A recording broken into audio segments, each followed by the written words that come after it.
林婉，不就是用你的照片网恋个富二代骗了几十万吗？你至于这么小气吗？你长得这么漂亮，借你点光怎么了？咱们关系这么好，你肯定不会介意的，对不对？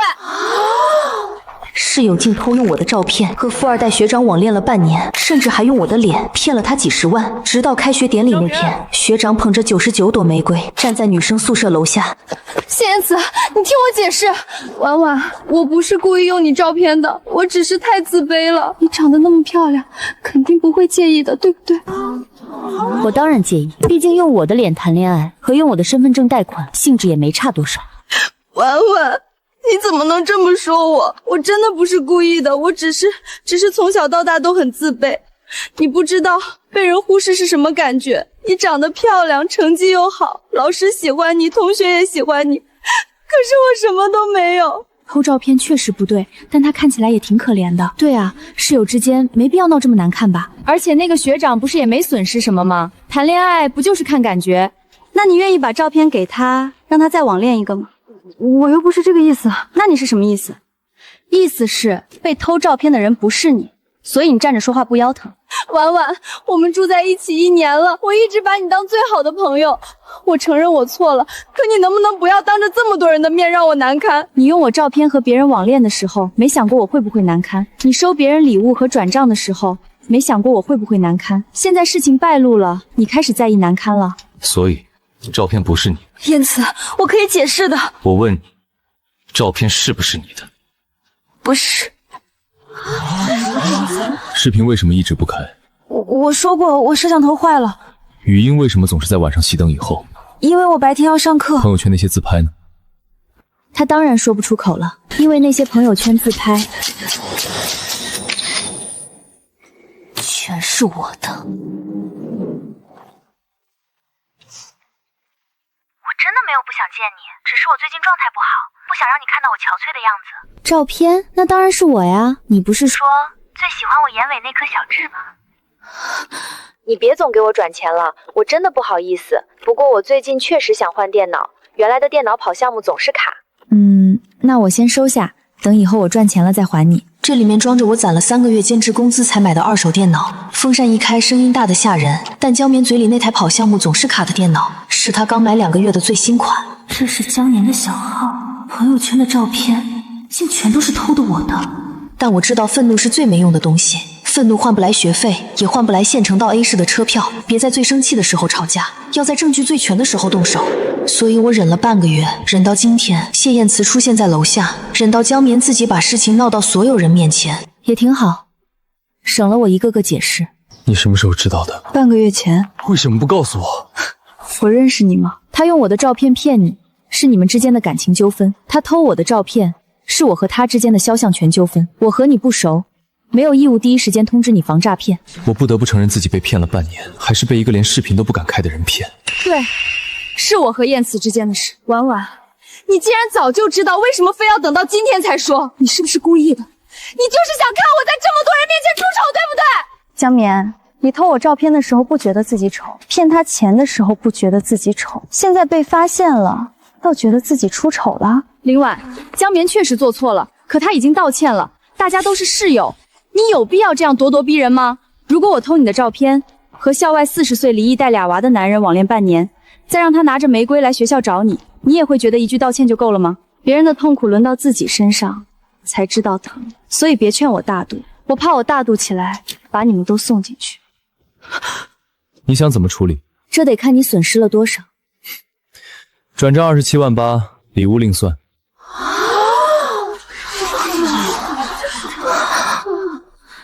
那我建议你报警。不行，燕慈，你不能报警，那些钱不是我主动要的，是你自己给我的，而且我也是真的喜欢你啊。你用别人的照片和身份跟我谈喜欢，我只是怕你看不上真正的我太喜欢你了，我才会一时糊涂。婉婉，你帮我解释一下好不好？你不是最会说话了吗？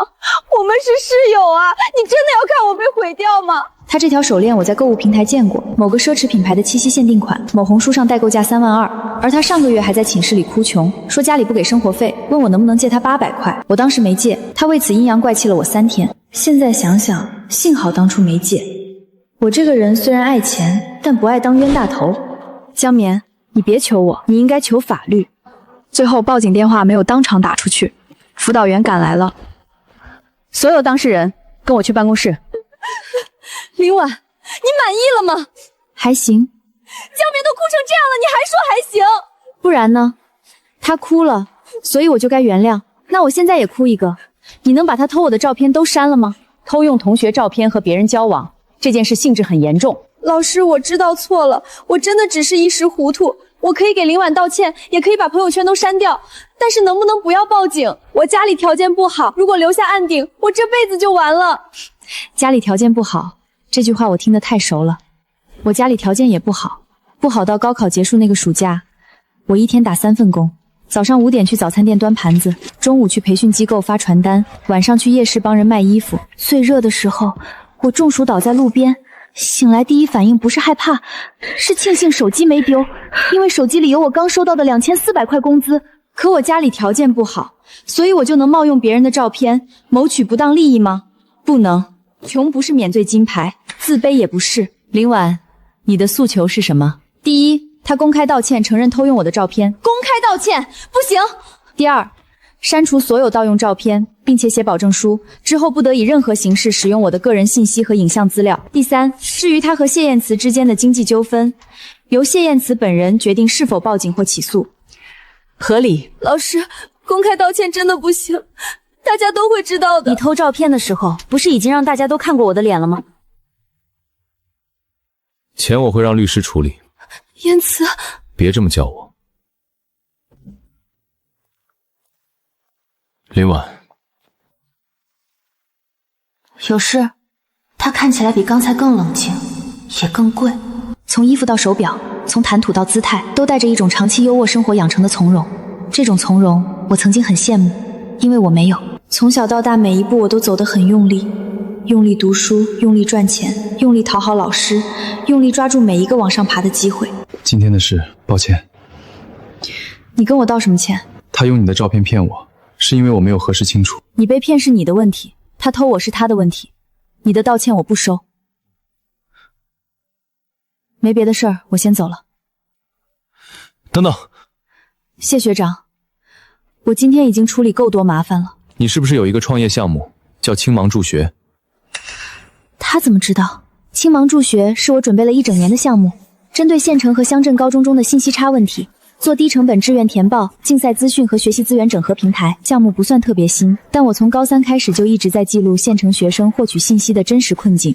数据、访谈、出版模型、商业计划书，我打磨了很久。今年学院创业赛，我就是准备用这个项目冲名额，冲到省赛的话，可以拿保研加分。更重要的是，学校创业孵化基地今年会给前3名提供启动资金和办公场地，那是我最想要的东西。你怎么知道？江明跟我提过。他怎么提的？他说那是他正在做的项目。是吗？那不是他的项目。不是，是我的。果然，最近云盘登录设备里多了一台陌生电脑。登录时间是3天前凌晨2点17分。那个时间我在床上睡觉，江眠的床帘里却亮着光。我当时以为他在追剧，现在看来是在偷偷拷贝资料。创业计划书的原文件创建时间是去年11月，最近一次异常下载在3天前。同一时间，我的竞赛资料文件夹也被访问过。很好，偷照片只是开始，这才是他真正的目的。截图备份，给云盘客服发邮件，申请调取更详细的登录 IP 和设备信息。哟，大英雄回来了！阴阳怪气有用的话，江眠就不用还钱了。婉婉，我知道你现在讨厌我，但项目的事儿我真的不是故意的。什么项目？对啊，什么项目？我是说照片的事。江眠，你紧张什么？现在知道怕了，但还不够。偷照片最多让他丢脸，骗钱谢燕慈会处理，可偷我的项目，想抢我的名额，这件事不能只靠哭结束。我要他在最想赢的时候输得彻彻底底。因为个人自卑心理，我未经室友林婉允许使用了他的部分照片，给他造成了困扰。在此向林婉郑重道歉，也希望大家不要过度关注，给我们一点私人空间。不是部分，是17张。不是造成困扰，是侵犯肖像权；不是个人自卑心理，是持续半年盗用我的照片与他人建立恋爱关系，并产生大额经济往来。请修改。林婉，你非要把事情做这么绝吗？我只是帮他提高道歉质量。我知道他在恨我，但我不在乎。恨我的人多了，我爸妈也恨我，恨我不听话，恨我不肯把奖学金打回家给弟弟买电脑，恨我逢年过节只寄东西不寄钱。可恨有什么用？他们恨我，也只能在电话里骂。我照样拿奖学金，照样读 A 大，照样往前走。下午，我去学院办公室交创业赛报名材料。青芒助学，对。可是这个项目昨天已经有人交过了。谁？江绵。果然，他比我想象中还急。你们这个项目名称和方向都很像，按规定，重复度太高的项目不能同时参赛。要不你们内部协商一下，他交的材料可以撤回吗？本人申请的话可以，如果涉嫌抄袭呢？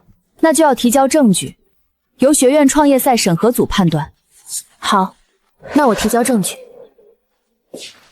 林婉，我们谈谈。谈什么？我去打水，我去洗澡。创业赛的项目你让给我。你说什么？青芒助学你让给我。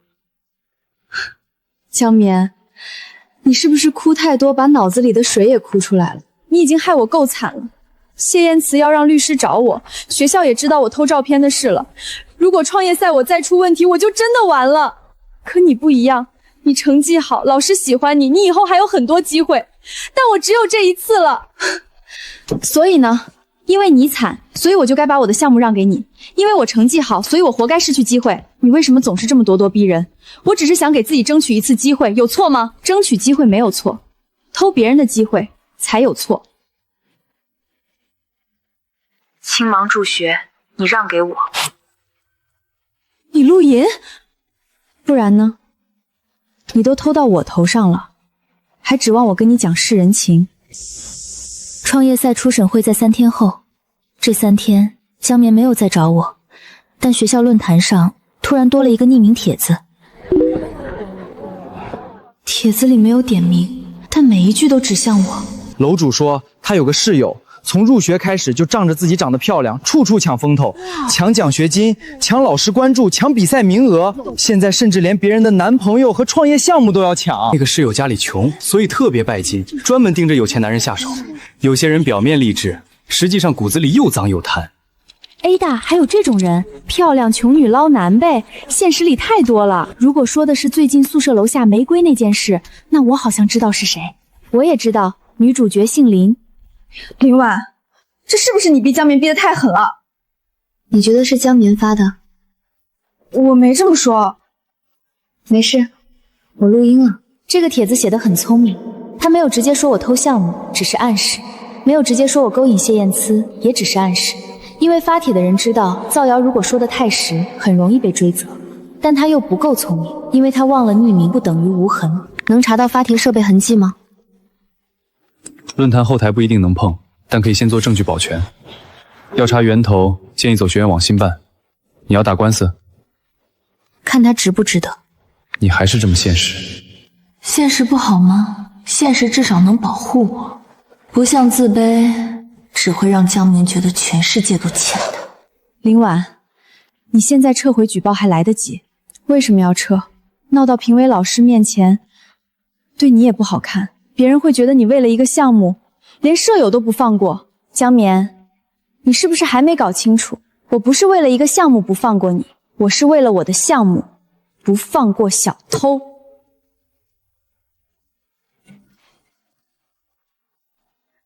青芒助学项目组，2位都进来吧。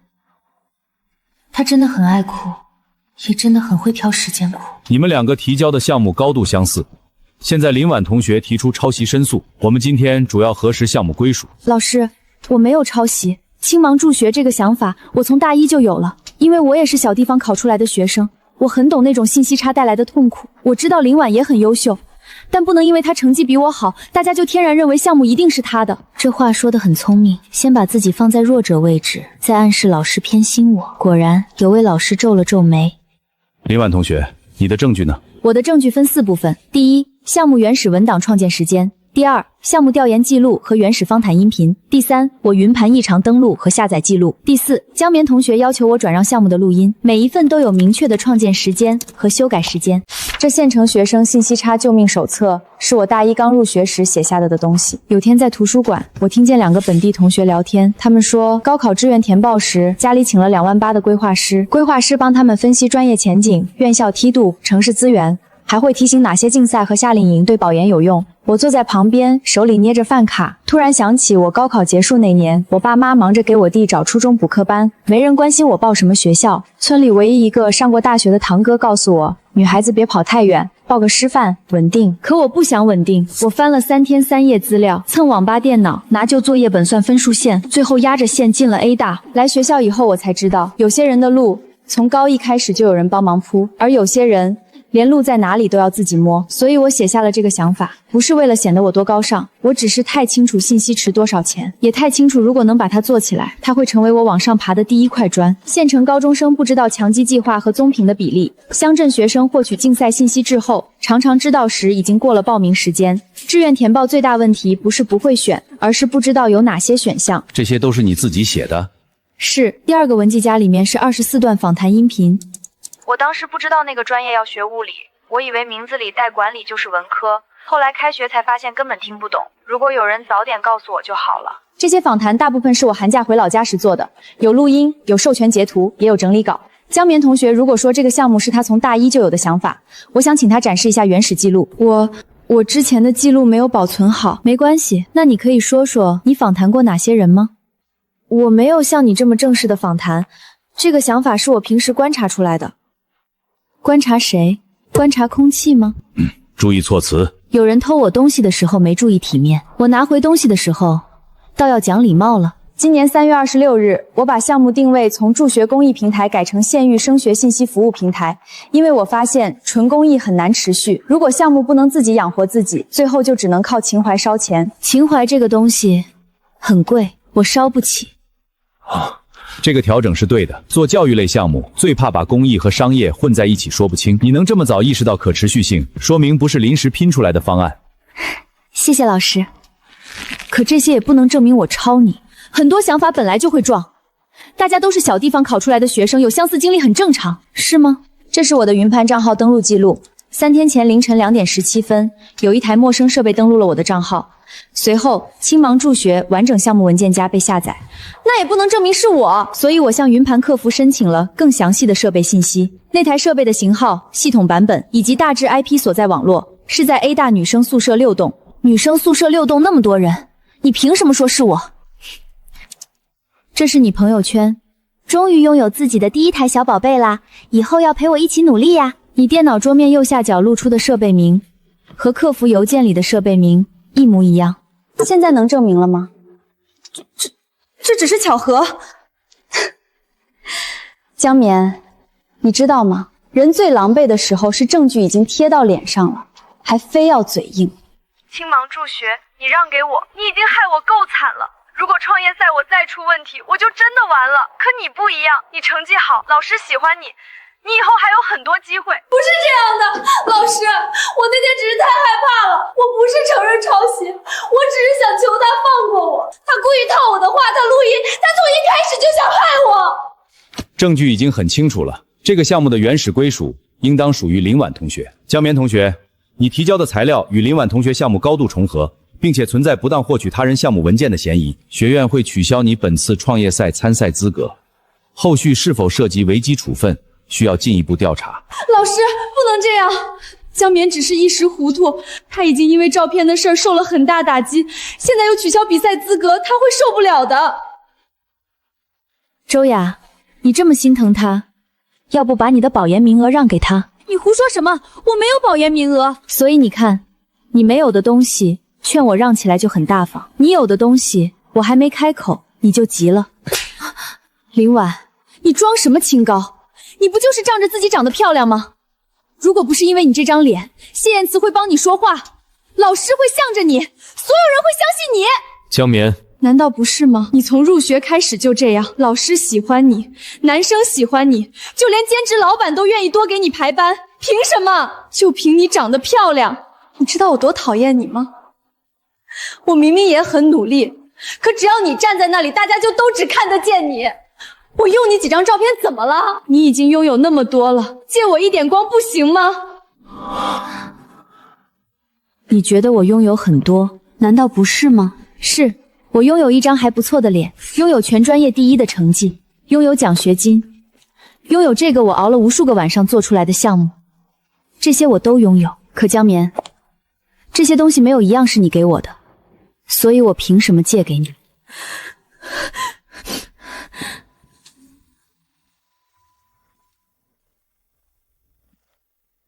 继续，你这个项目后期打算怎么落地？先做县域高中信息服务小程序，不碰志愿填报决策，只做信息整合和风险提示。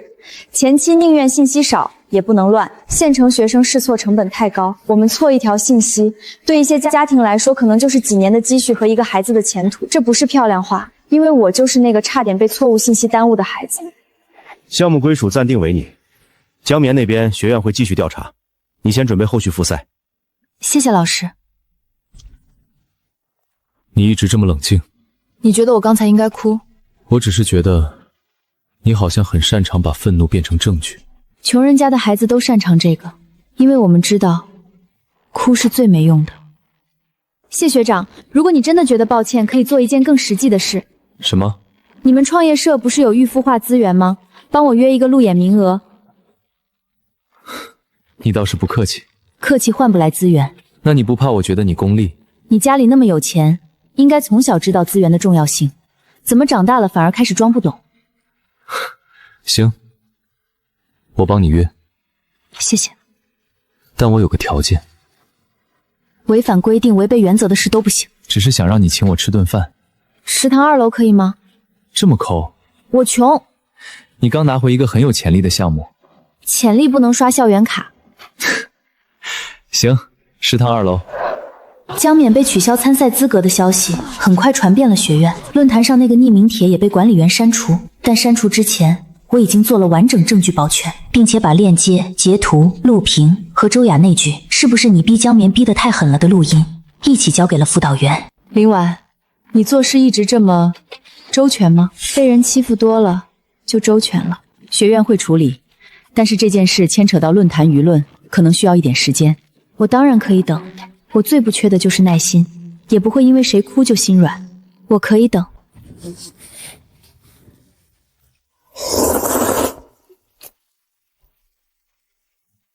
林婉，有事？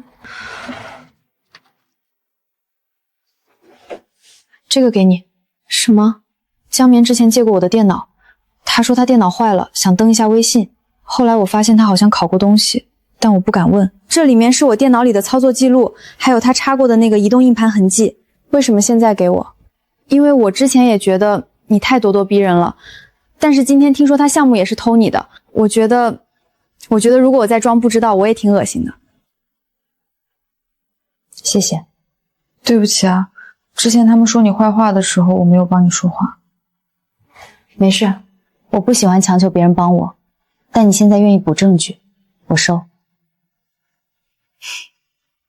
你真的很现实，谢谢夸奖。周五下午3点，创业社预孵化路演，投资人和学校创业导师都会来。收到。食堂2楼什么时候请？等我拿到资源。过河拆桥。桥还没过完。你真是一点亏都不吃。吃过，所以现在不吃了。路演机会来之不易，我必须抓住，因为我知道我正在靠一点点硬抠把机会从缝里抠出来。你多久没睡？没数。路演结束去休息。先拿资源。身体不要了。谢学长，你知道对穷人来说最奢侈的东西是什么吗？是机会。身体可以之后养，机会错过了不一定再有。无糖，谢谢。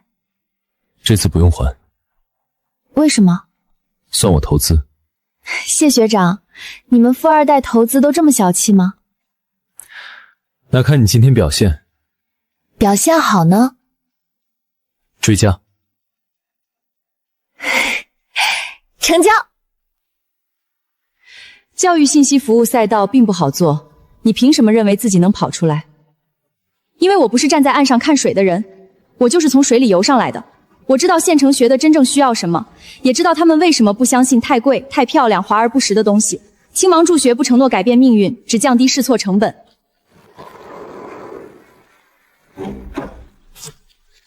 江绵同学，你已经被取消本次创业赛资格，不能进入路演现场。林婉，你敢不敢告诉大家，你接近谢燕慈到底是为了什么？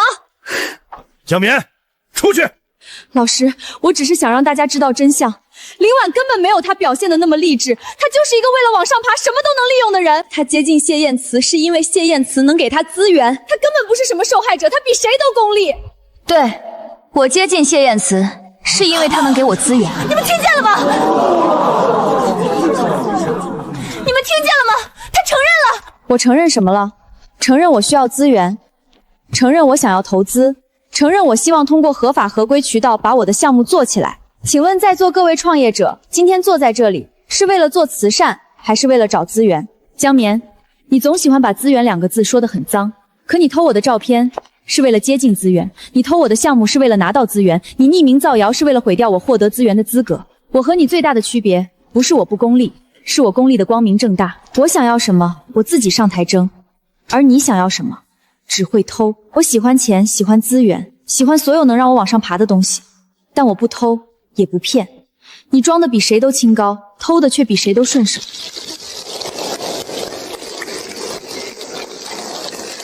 江绵，江雅，再扰乱路演秩序，一并处理。不好意思，耽误大家时间，我们继续。林婉同学，你心理素质不错。谢谢老师。主要是穷人家的孩子，崩溃也要排队。终于，青芒助学拿到了预孵化名额，还有一笔10万元的种子资金。10万元对谢燕慈这种人来说，可能就是一块表、一顿饭，但对我来说，是我项目从纸面落到现实的第一口氧气。真好，又往前走了一步。恭喜。谢谢。食堂2楼。谢学长，你刚刚坐在台下，看见我拿了10万种子资金，所以请你吃食堂3楼。我是不是该觉得荣幸？是，我一般不请人吃3楼。你刚才说接近我是为了资源，是真话？是。怎么，受伤了？有点。那你现在远离我还来得及。林婉，你对所有人都这么坦白吗？分人，你比较有钱，承受能力应该强一点。那我还得谢谢你看得起我。不客气。我不讨厌你要资源，我讨厌的是别人骗我。你从一开始就把目的摆在明面上，这很好。他确实很容易让人心动，也难怪江绵会冒着那么大风险偷我的照片去接近他。有钱、好看、聪明，还不喜欢装道德圣人。但心动归心动，饭卡余额归饭卡余额。走吧，今天我请客。余额够吗？你自己付。江绵的处分下来是1周后，学院通报写得很官方，未经许可使用他人照片，不当获取并使用他人项目资料，在校园论坛发布不实信息，造成恶劣影响，给予记过处分，取消本学年评奖评庸资格，责令公开道歉。谢燕慈那边也走了法律程序，具体怎么处理我没有多问，那是他们之间的事。孩子不懂事，20几万我们家还不起啊！学校不能毁了一个农村女孩的前途啊！要不要接受调解？调解什么？他妈妈想让你出一份谅解说明。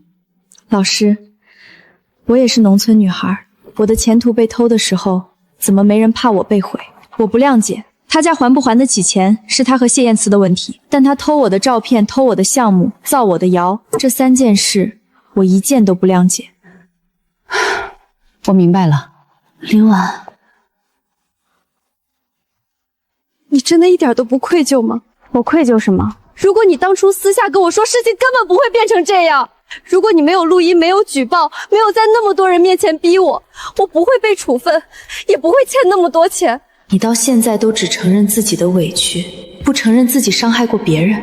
江绵，你知道你最大的问题是什么吗？你总觉得别人不放过你，可从头到尾最不放过你的人是你自己。拿照片的是你，骗人的是你，抢项目的是你，造谣的也是你。我只是把你做过的事摆到阳光底下。你太冷血了。冷血挺好的，至少不会为了别人的眼泪把自己的前途让出去。青芒助学进入预化以后，我忙得脚不沾地，有时候一天只睡4个小时。谢燕慈偶尔会来，带一些我看不懂但一看就很贵的人脉资源，我每次都收得很坦然，毕竟资源不用过期作废。只是每次收完，我都会认真记账，哪天见了谁，对方提供了什么建议，后续需要回馈什么。你连我都记？当然，为什么？防止欠太多还不起。你觉得我帮你是为了让你还？不然呢？林婉，我不是在跟你做生意，可我现在没有和你谈感情的资本。感情需要什么资本？谢燕慈，你问这句话的时候，真的很像一个从小没缺过钱的人。你可以今天喜欢我，明天不喜欢我，可以心血来潮帮我，也可以心灰意冷收回一切。但我的项目不能跟着你的情绪起落，所以你给我的每一份资源，我都要算清楚，算得清才还得起，还得起我才敢收。那你慢慢算，算不清也没关系，我不催债。随便你。林婉，又干嘛？你耳朵红了。办公室太热。男人果然影响效率，尤其是长得好看的男人。如果江面没有偷项目，如果他愿意好好加入团队，也许本可以站在合照里。但这世上没有如果，人的路都是自己走出来的，走错了就要认。恭喜林总。谢谢，谢投资人。投资意向书，金额100万。谢燕慈，你冷静一点。怎么不想要？想，但你先把投资条款发我，我要找律师看。你就不怕我伤心？投资不规范，亲人两行泪。我还不是你亲人，所以更要规范。林婉，你真的很会破坏气氛。谢谢，天赋。条款我让律师发你。另外，晚上有空吗？干嘛？请你吃饭，庆祝林总拿奖。我请。你请。地方我挑。你挑。能打包吗？能。那有空。3个月前，江绵用我的脸骗了27万8，3个月后，我用自己的项目拿到了100万投资意向。江绵总说我命好，可我从来没等过好运从天上掉下来，我一直是自己伸手去抢。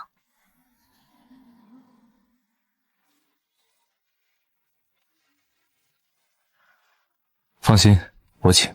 那我不放心了。为什么？免费的东西最贵。林婉，你是不是很怕欠别人？是，高3那年去市里参加模拟考，报名费和车费一共180，父母不肯给，最后是班主任替我垫了钱。班主任当年没让我还，但后来我考上 A 大，拿到第1笔奖学金，第一件事就是回学校把钱塞回去，因为我知道，有些善意如果不还，就会变成自己心里永远低人一等的证明。我不想低人一等。别用那种眼神看我。哪种？像在心疼什么流浪猫。我只是觉得，你可以不用一直这么紧绷。人和人不一样，你松手，身后有人接；我松手，下面就是坑。那如果我接呢？我承认我有一瞬间心动，那也要先签合同。林婉，你是不是对浪漫过敏？可能是，毕竟浪漫不能抵税。林婉，如果我现在追你，你会答应吗？不会。为什么？因为我现在很忙，忙项目，忙赚钱。我不耽误你赚钱。男人都会这么说。那你什么时候不忙？等我账户余额后面多2个零。那我可以帮忙。你别想用钱贿赂我谈恋爱。那用什么？排队。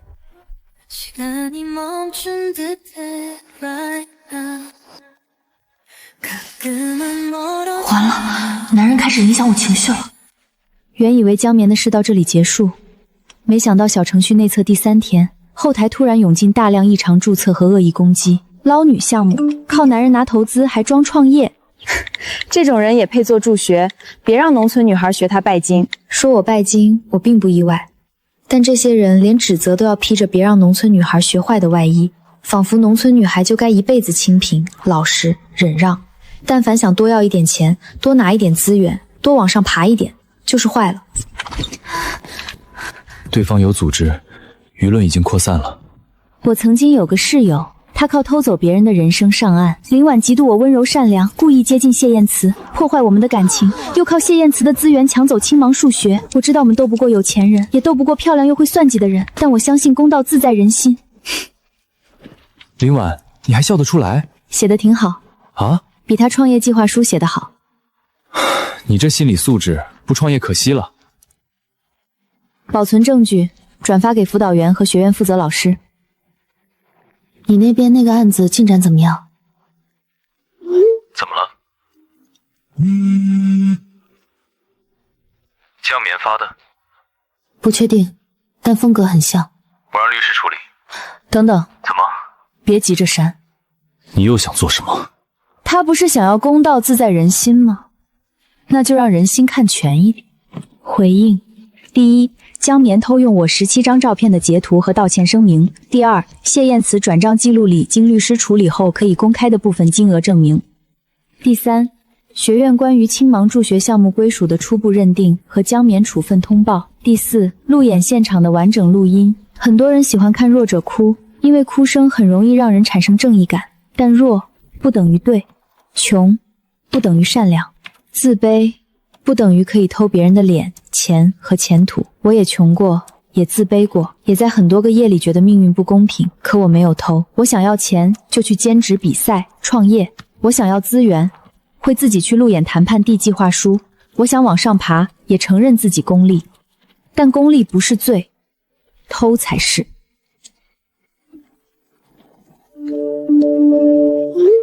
证据这么全，谁知道是不是提前设计好的？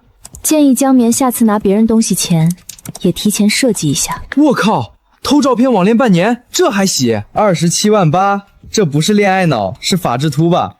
说女主抢项目的，能不能看看处分通报啊？弱者不是免死金牌，支持女主。承认自己功利，但不偷不骗，这姐我喜欢。你太冷血了，一点情面都不留。哼，你这种女人，以后就算有钱，也不会有人真心爱。他们说我以后不会有人真心爱。他们说了不算，你说了算。我可以报名参与投票。谢燕慈，你现在很不值钱。追人就是这样的。完蛋，更影响效率了。第二天，我被学院叫去谈话。林同学，我求求你，你放过我们面面吧。他还小，不懂事儿，他就是一时糊涂。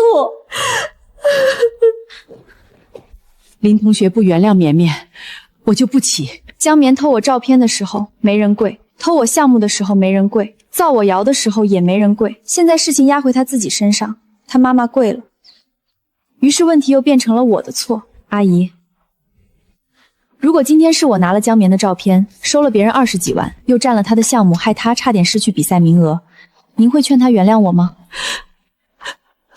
您不用跪我，您跪我只会让我更看不起江棉。你自己做错事，却让你妈妈跪在这里替你求情。江棉，你到底是自卑还是自私？林婉，你非要这么羞辱我吗？羞辱你的人不是我，是你让你妈妈跪下的那一刻，你自己。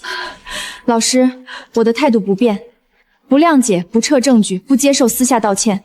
如果他们继续造谣，我会起诉。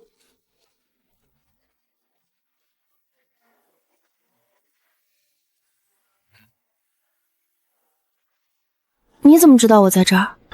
辅导员怕出事，给我发了消息。你现在业务范围这么广？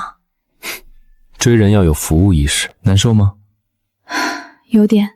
因为他妈妈。因为我发现有些人真的很擅长把自己的债变成别人的良心负担。你没有错。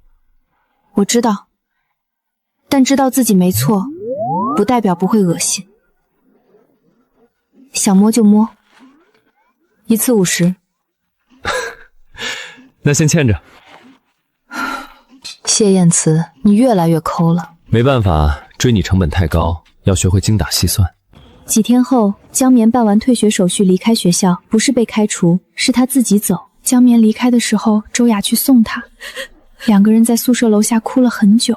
周雅后来回寝室，看我的眼神还是充满敌意，她大概仍然觉得是我毁了江绵。我不在乎，人总要给自己的愚蠢找个发泄口。如果他非要把我当反派，那也随便，反正反派不用负责哄他开心。青芒助学的发展比我想象中更快，100万投资到账后，我们扩了团队。小程序正式上线第1个月，注册用户破了1万，其中大部分来自县城高中和低线城市家长群。这是青芒助学赚到的第1笔钱，不是奖学金，不是补贴，不是投资，是用户真正为我们的服务付的钱。我忽然想起很多年前的自己，那个蹲在网吧角落花2块钱1小时查志愿资料的女孩。如果那时候有人告诉我，很多年后我会做一个平台，帮和我一样的人少走一点弯路，我大概不会信。第一单，李总牛逼，明天必须加鸡腿。加，预算每人不超过15。资本家，林总你真的抠，15块能加什么鸡腿？你不睡觉？刚看见群消息。你什么时候混进我们团队群的？投资人进群，合理。你最好只是投资人。暂时是。第1笔收入，开心吗？开心。林婉，恭喜。谢谢。现在账户余额后面多2个0了吗？多了。那我排到哪儿了？谢燕慈，你真的很会趁火打劫。跟你学的。那你往前挪1位吧。1位？不满意？满意，至少队伍在动。毕业前，青芒助学已经实现了稳定盈利，不多，但足够养活一个小团队，也足够让我在毕业选择上不再那么被动。学校希望我继续读研，投资人希望我全职创业。你想怎么选？都要。读研加创业？会很累。累又不会死。我成功保研，青芒助学也完成了天使轮融资。签约那天，谢燕慈作为投资方代表出席。林总，合作愉快。谢总，合作愉快。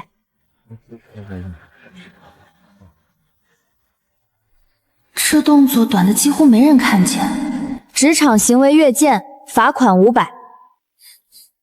只是勾了一下手心。1000。怎么还涨价啊？顶嘴加倍。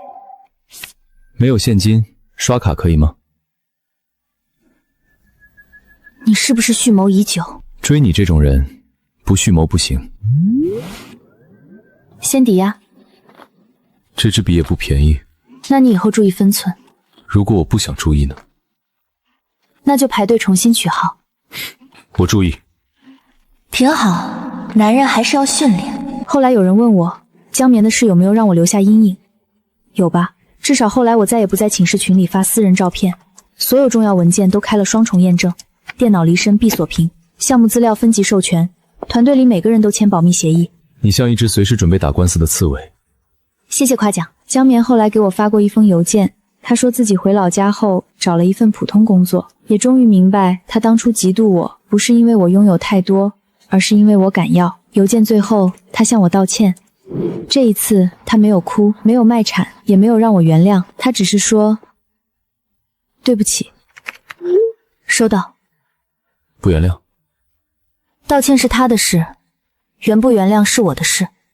那你原谅了吗？不恨了，但也不想原谅。